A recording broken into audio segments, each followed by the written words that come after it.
নমস্কাৰ বন্ধুসকল, মই হিৰেন।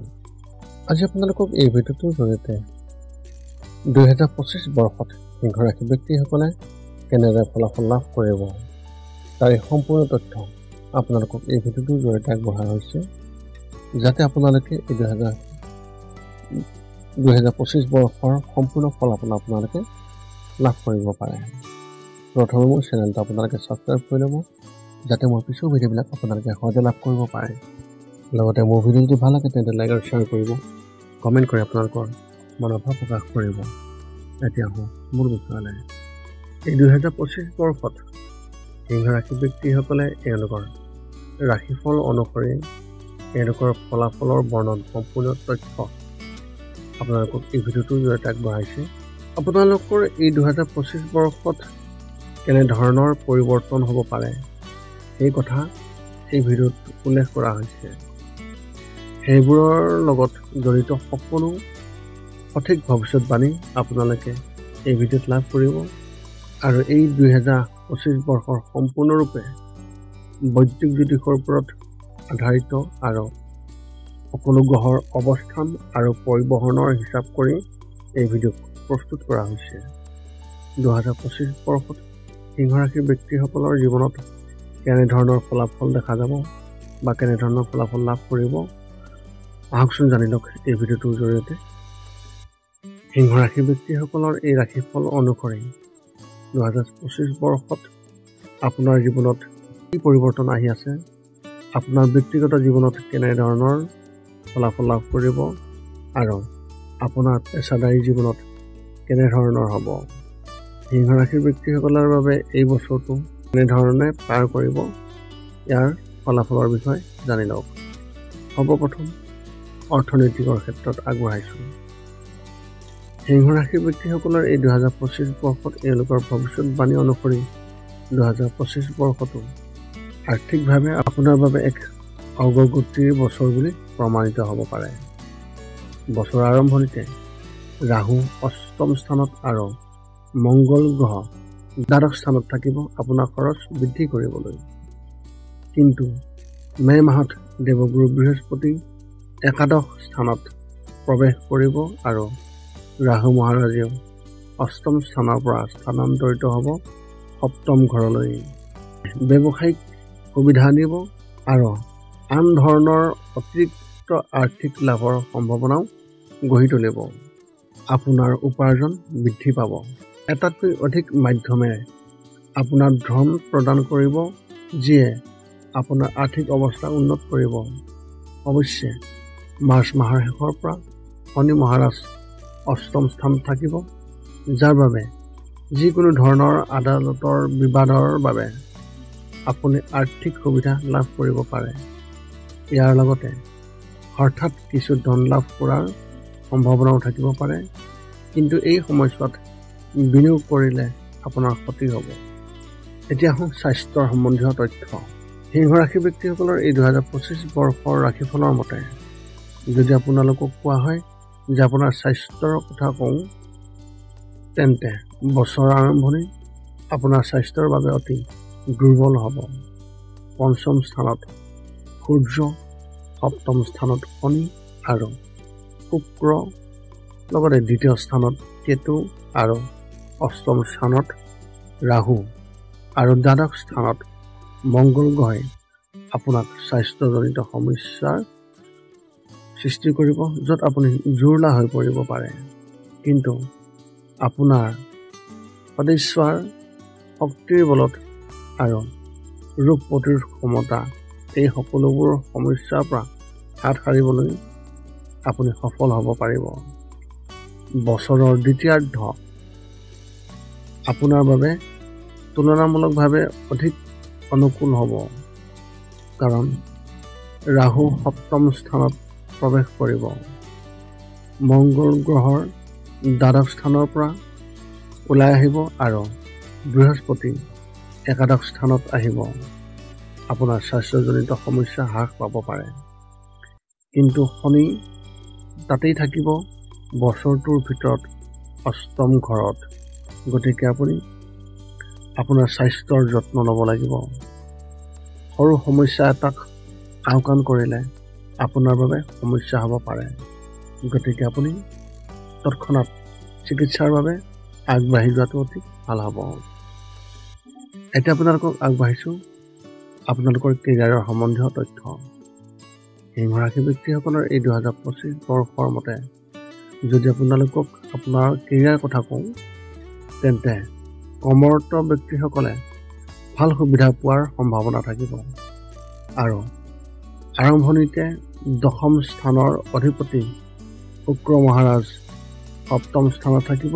লগতে শনি মহাৰাজ যি 6ষ্ঠ স্থানৰ অধিপতিও আৰু দেৱগুৰু বৃহস্পতি আপোনাৰ 10ম স্থানত থাকিব, যাৰ বাবে আপোনাৰ অভিজ্ঞতা ইয়াৰ পিছত বৃহস্পতি মহাৰাজ 11ম স্থানত থাকিব, যাৰ বাবে আপোনাৰ কৰ্মক্ষেত্ৰত কঠোৰ পৰিশ্ৰম বৃদ্ধি পাব। কিন্তু লাহে লাহে আপুনি পুৰস্কাৰ পাব আৰু আপুনি পচন্দ স্থান পাব।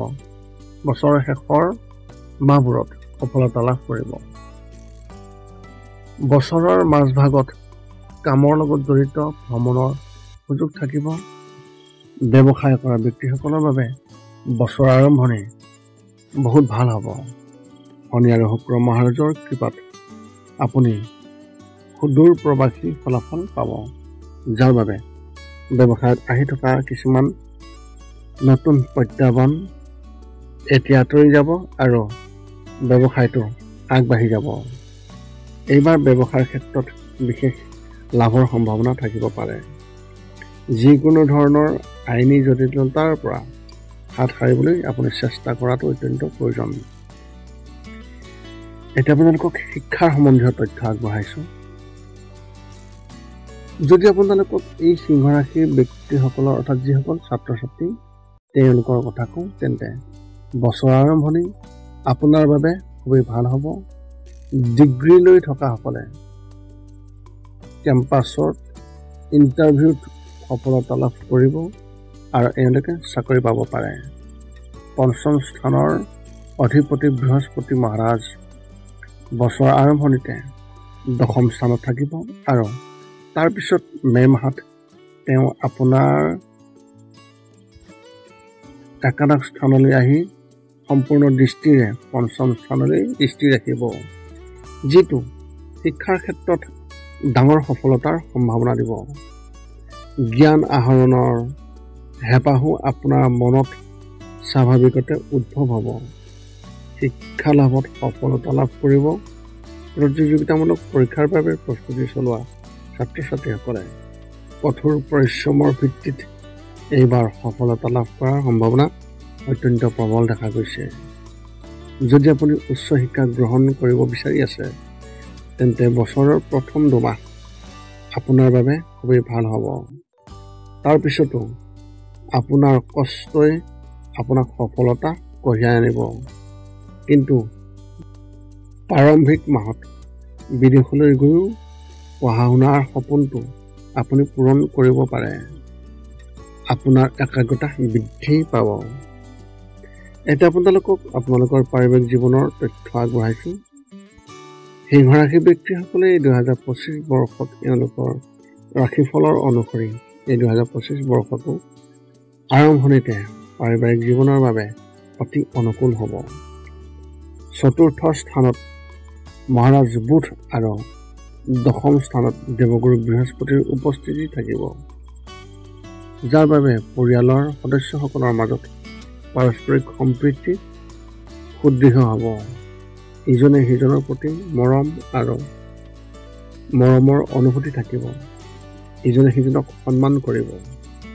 বছৰৰ আৰম্ভণিতে 4ৰ্থ গৃহৰ ওপৰত শনি মহাৰাজৰ যি দিশ, সেই দিশটোৰ বাবে মাজতে কিছু পৰস্পৰ বিৰোধী পৰিস্থিতিও উদ্ভৱ হ'ব পাৰে। দ্বিতীয় সদনত থকা কেতুৱে নিজৰ মাজত কিছু সংঘাতৰ সৃষ্টি কৰিব পাৰে। কিন্তু মে' মাহৰ পৰা এই সকলোবোৰ পৰিস্থিতি আৰু কমি যাব আৰু নিজৰ মাজত সমন্বয় ভাল হ'ব।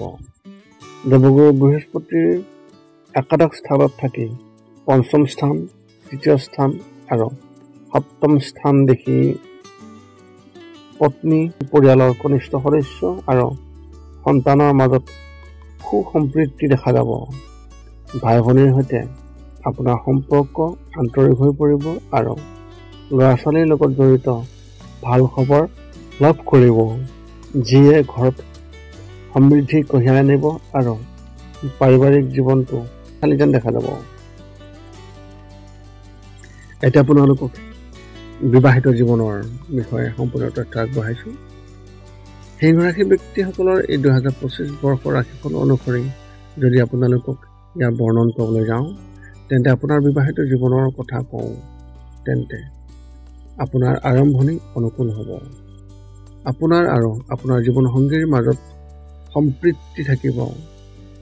ইজনে সিজনৰ মতামত বুজিব আৰু গুৰুত্ব দিব। প্ৰেম আৰু ৰোমাঞ্চৰ সম্ভাৱনাও বিশেষভাৱে থাকিব।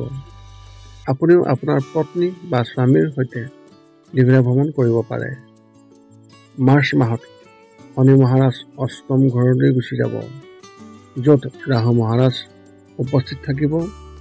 ইয়াৰ বাবে শহুৰেকৰ ঘৰ আৰু আপোনাৰ জীৱনসংগীৰ কিছু সুবিধা হ'ব পাৰে। স্বাস্থ্যজনিত সমস্যায়ো তেওঁক আমনি কৰিব পাৰে। এনে পৰিস্থিতিত তেওঁলোকৰ যত্ন লওক।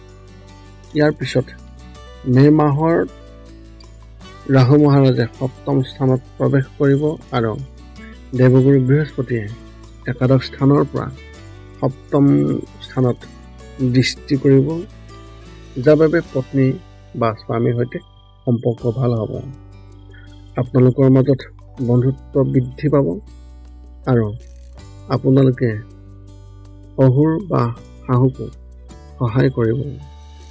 আপোনাৰ বিবাহিত জীৱনটো মধুৰভাৱে আগবাঢ়ি যাবলৈ আৰম্ভ কৰিব। এতিয়া আপোনালোকক প্ৰেমৰ সম্বন্ধীয় তথ্য আগবঢ়াইছোঁ। সেইগৰাকী ব্যক্তিসকলৰ এই 2025 বৰ্ষৰ ৰাশিফলত আপোনালোকৰ ভৱিষ্যতবাণী কোৱা হৈছে যে এই 2025 বৰ্ষৰ আৰম্ভণিতে আপোনাৰ প্ৰেমৰ সম্পৰ্কৰ বাবে কিছু কঠিন সময় আহিব পাৰে, কিয়নো বছৰৰ আৰম্ভণিতে সূৰ্য আপোনাৰ পঞ্চম স্থানত থাকিব, যিয়ে প্ৰেমৰ সম্পৰ্কত তীব্ৰতা আনিব। পাৰস্পৰিক সম্পৰ্ক অধিক শক্তিশালী হৈ উঠিব। প্ৰেমৰ বিবাহো গঢ় লৈ উঠিব পাৰে, অৰ্থাৎ লাভ মেৰিজ হোৱাৰ সম্ভাৱনা অত্যন্ত প্ৰবল। এইদৰে এই বছৰে প্ৰেমৰ সম্পৰ্কক নতুন উচ্চতালৈ লৈ যাব।